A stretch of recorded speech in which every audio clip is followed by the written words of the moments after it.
Hey there traders, welcome back to Commitment FX. Thank you so much for joining me again on our weekly video. Before we get into this video, I'd be super grateful if you could help the channel grow by smashing the like button for me, subscribe if you're new so you don't miss any content, and watch the video till the end if it is enjoyable for you guys so that we can get out there to everyone else. I've got a great video lined up for you in which we're looking at multi-time frame analysis, how to attack the markets by using multi-time frame analysis, and I'm going to highlight the pitfalls that most retail traders do when they're trading the market and how we can trade smarter and take better trades. So enough of me rambling on, I'll see you guys over on the charts. Okay, so we are looking at Euro USD today, and what I've got in front of me is the chart, and I've highlighted the area which I'm going to be referring to. So what I'm going to do is I'm going to show you how most retail traders will be attacking this pair based on what they're looking in front of them. So as a retail trader, we're looking at this, we say, lovely, Australian dollar, US dollar is in a very nice uptrend. It's made a series of higher highs and a series of lower highs. Where am I now? I'm in 29th of October. Let's see if we can get into this market. Why not? I've got a spare hour on my hands. Right, we've broken above the previous higher high. We've made a new higher high. So I'm going to look for a retest, which it should be if I've done my research in and around this area here. So let's mark on, here's a nice high, should be around here. So let's get into this trade. Let's see, the market should come down.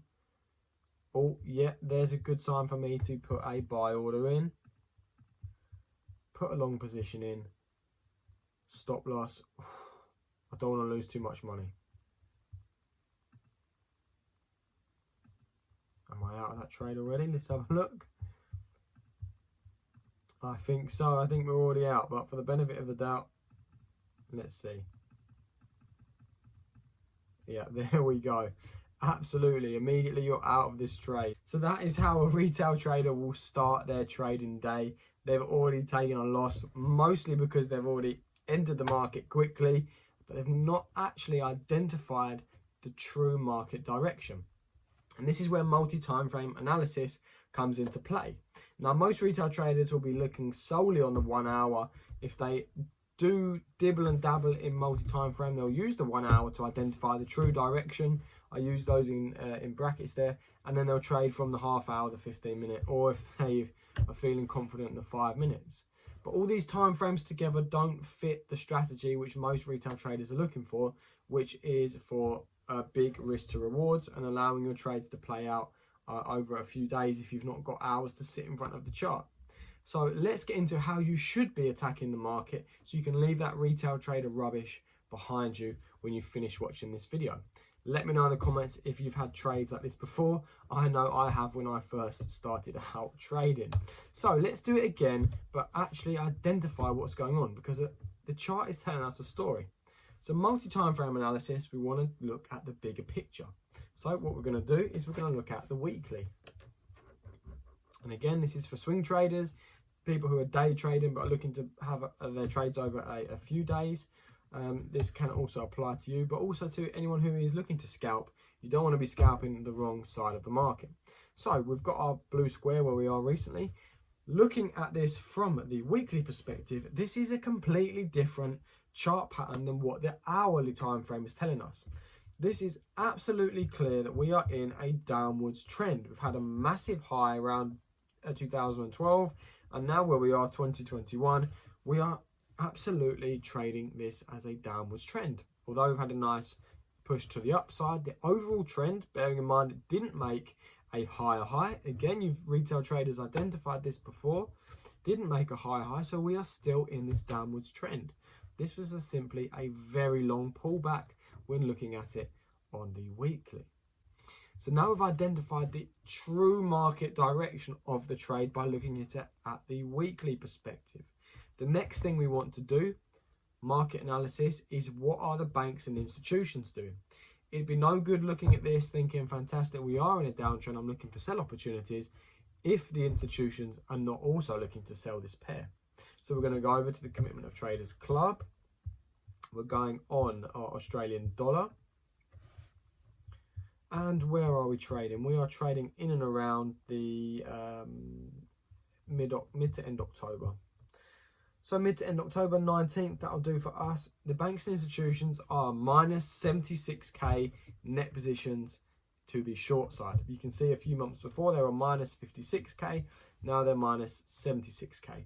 This is a clear indication that the banks are absolutely still selling Australian dollar, US dollar.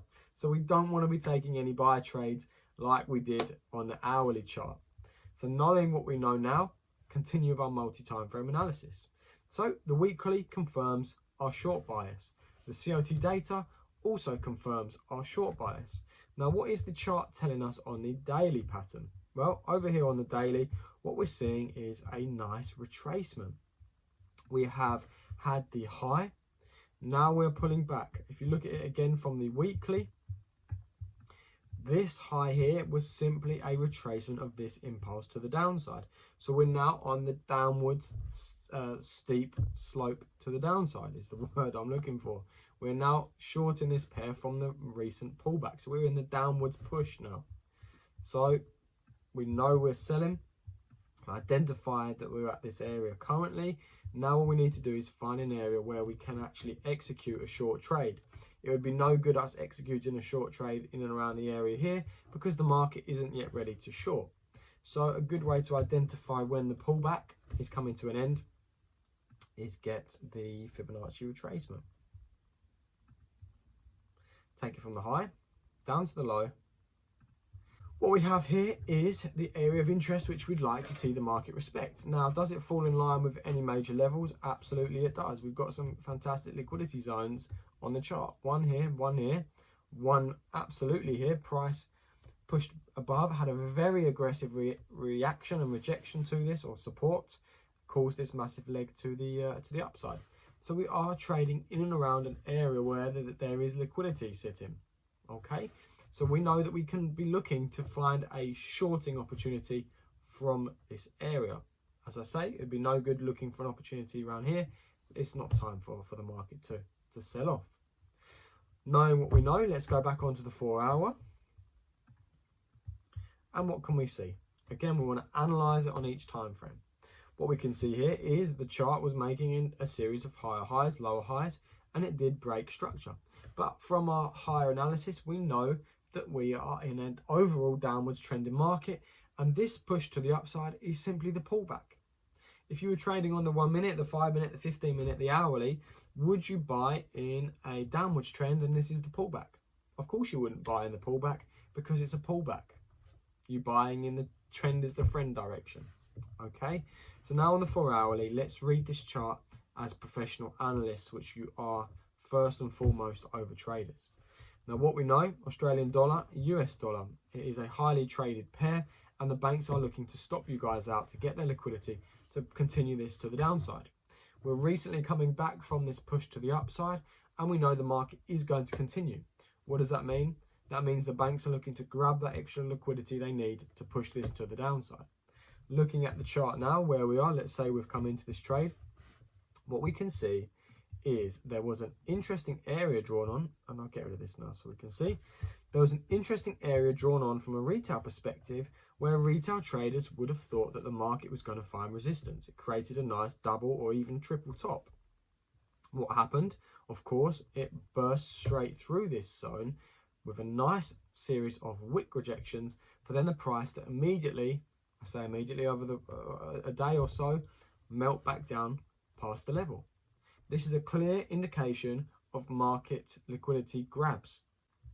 What we're seeing here is an area which we anticipate to be respected, the blue line, but it hasn't been respected for then immediately to push back down to the downside. This is a key example of liquidity grabs and institutional stop loss hunting, market manipulation, whatever you want to call it. So how do we trade from this? So we're looking back on the 1 hour now. We've done our analysis, we know we're shorting, we know now that we've had a very aggressive liquidity grab. So what we can see is this is probably the highest point in which the banks are looking to get that liquidity for it to then melt to the downside. So we can look to trade either aggressively or safely. So we have another level which we need to look at, which is in and around this area here. This is where we found some support. So technical analysis, support turns resistance. We know we've had the liquidity grab, so it's highly unlikely that we're going to be manipulated again. So let's see how the market plays out.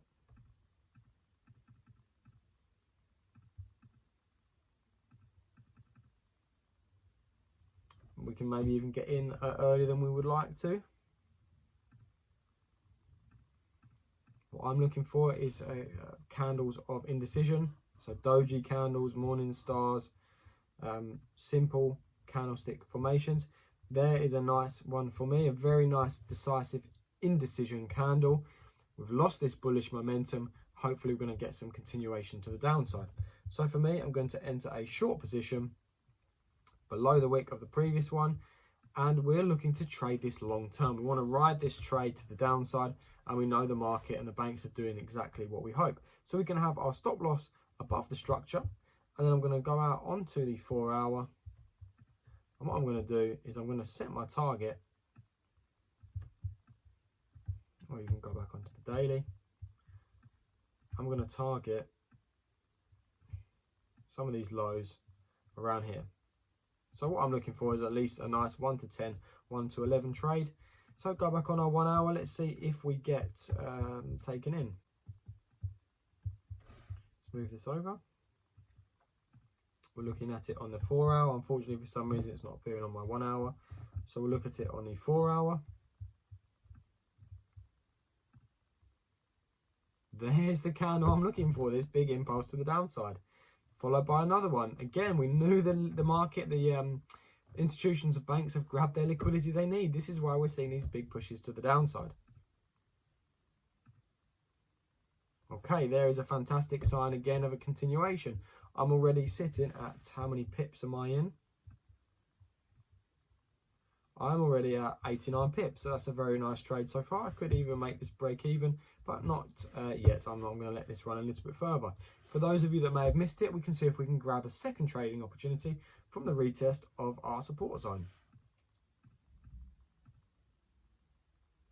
Wick projection, always nice. There's an indecision candle, that's good enough for me. We'll put a short position. Stop loss above the resistance zone, and again we can keep our target back down here. So I'm going to have 2 trades going on at the same time. That's absolutely fine. Let's see. Okay, we're in. Fantastic. Very close to being stopped out there, but we're still good. And what we're doing is we're just going to ride this to the downside. Let's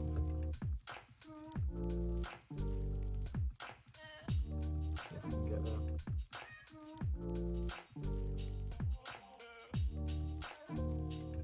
And there we have it, traders.